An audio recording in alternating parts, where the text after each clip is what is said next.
My name is Bill Richardson, and I first got to know Armstrong's Point when I was a teenager.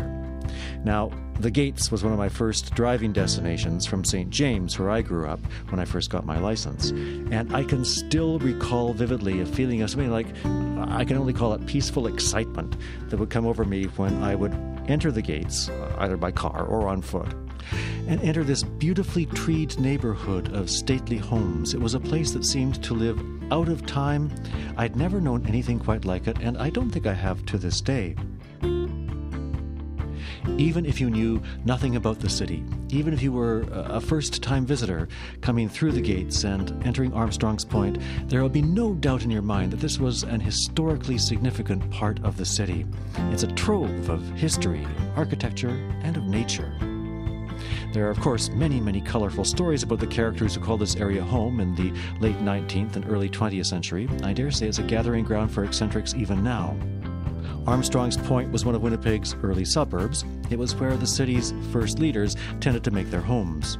And one of the reasons Armstrong's Point is so interesting is it is a kind of living inventory of architectural history from the 1880s through the present day. In fact, over 70 Armstrong's Point homes are on the City of Winnipeg's inventory of historically noteworthy buildings. It's easy to understand what people might not know about the point. It exists on a large bend in the Assiniboine River, a kind of cul-de-sac really, with no throughway streets, and it is relatively isolated. It's easy to miss if you're racing down Sherbrooke on your way to a Jets game or to a symphony concert. And thankfully, city buses stop only on the periphery. In fact, the streets here weren't designed to handle high traffic loads, and parking is very limited, as there are some boulevards without sidewalks. So little wonder that the rabbits and the raccoons like it so much.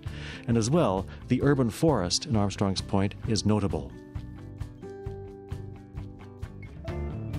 Now, when I visit the Gates or Armstrong's Point, I'm struck by the seamless meshing of the past and the present. And of course that raises questions about its future. I very much hope that the Gates, Armstrong's Point, will always be a welcome escape, a respite from the hectic urban life that exists just beyond its borders.